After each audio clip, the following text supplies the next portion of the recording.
Yep. All right, she graces the big screen in her latest film, The Duchess. Please welcome the lovely Keira Knightley.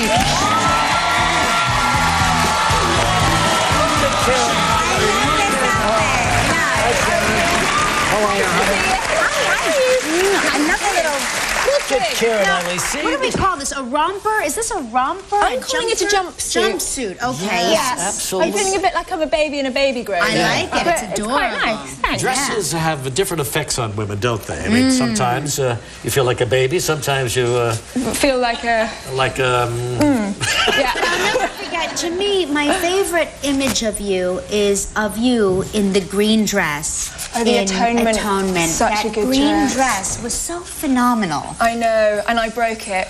You did? Such a shame. Well, we had about 6 of them, but I broke about 6 of them. Did you get to keep one? No, because I broke them all. Well, but if you didn't break it, would you be able to keep it? Because some of these gowns and things that you work with will never be used again. Why don't they just give it to you? Well, yes. I'm going to get you onto them the next time I wear them. But does that happen? I don't know. No, I've never kept one. I'll be darned. Yeah. But the Atonement was last year, was that? It was. Boy, every year you come out with another hot movie, huh? Ah, thanks. Look at you, yeah. Yeah.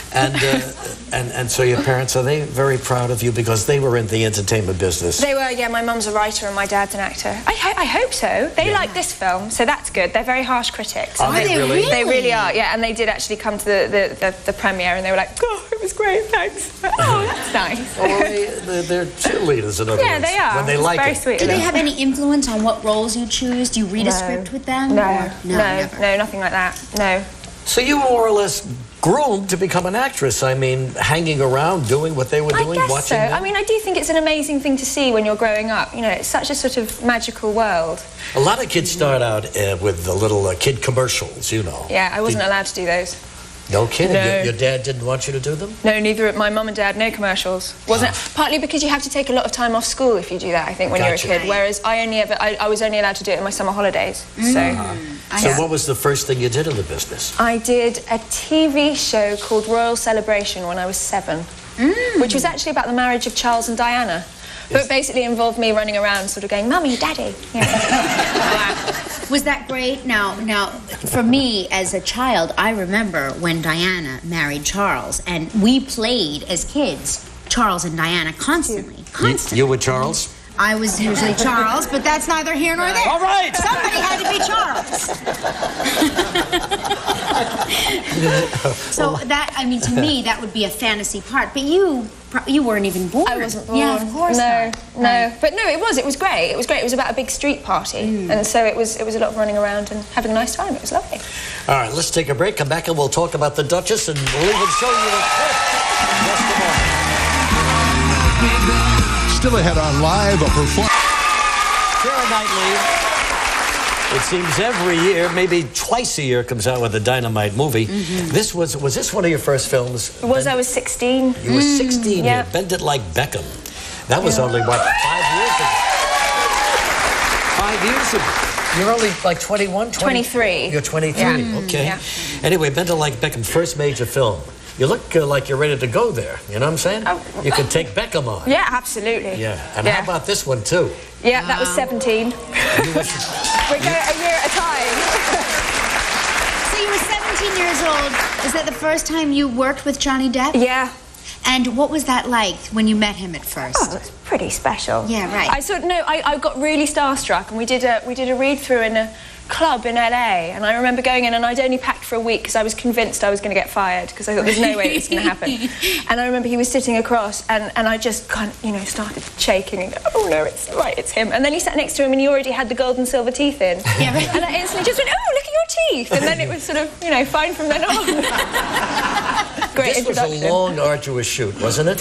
Well, that's the first one, so that wasn't as long as the second two, which sort of took a very long time. You basically had to move to the Caribbean. Yeah, you did all 3, my gosh, and so it was a matter of a year or so to get all 3 done? I can't quite remember. It was, I think, a year and a half, something like that. Does Johnny Depp stay in character as the movie progresses?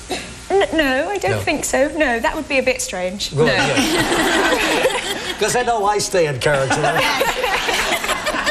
I've been meaning to talk to you about that.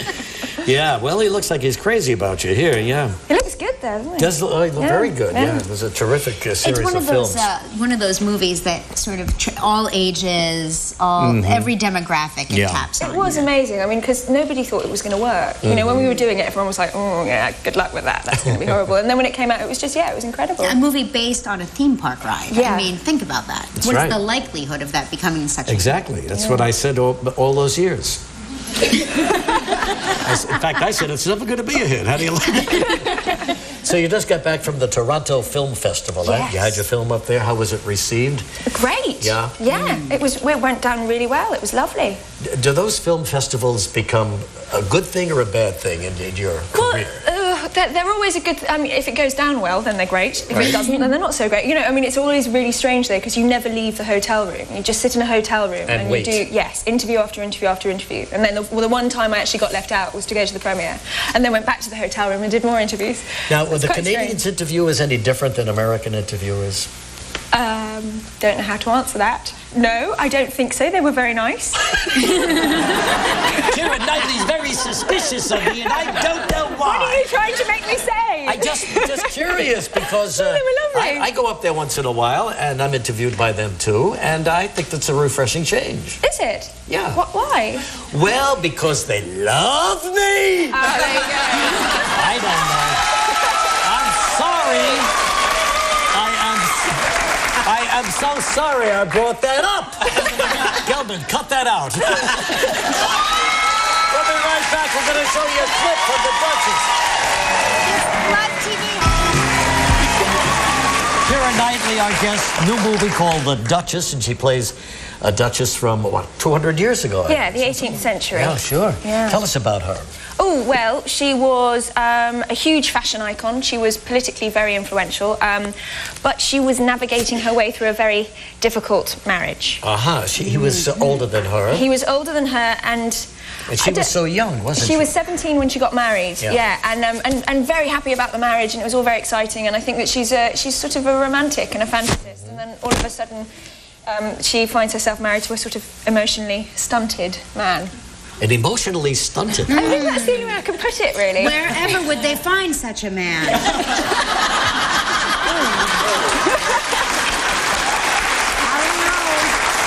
So why are you two looking at me? I don't know.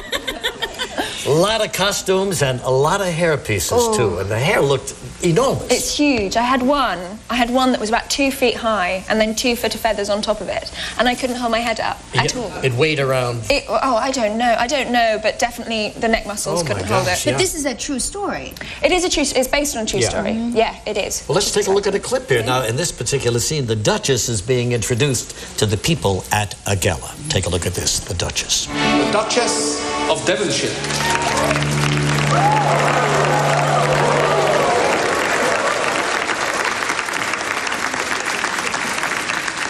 We come away to Bath to get away from London, and all of London has come away to Bath. Somebody did indeed ask me what kind of feather it is that I'm wearing. Well, there are only 2 specimens of this rare bird known to man. One of them has clearly ended up on top of my head. And the other, rumour has it, is running for office in the Tory party. This Duchess is funny. Did you get to keep that dress? Oh, yeah, I wear it all the time, walking around London. It's great. With the hair, too. Yeah. Anyway, the Duchess opens on September 19th. We'll be looking for it. Keira, nice to have you here, darling. Glad to see you. Always good to see you. Keira, we'll be right back with Kevin DeGraw. This is what they gave me. I opened it up.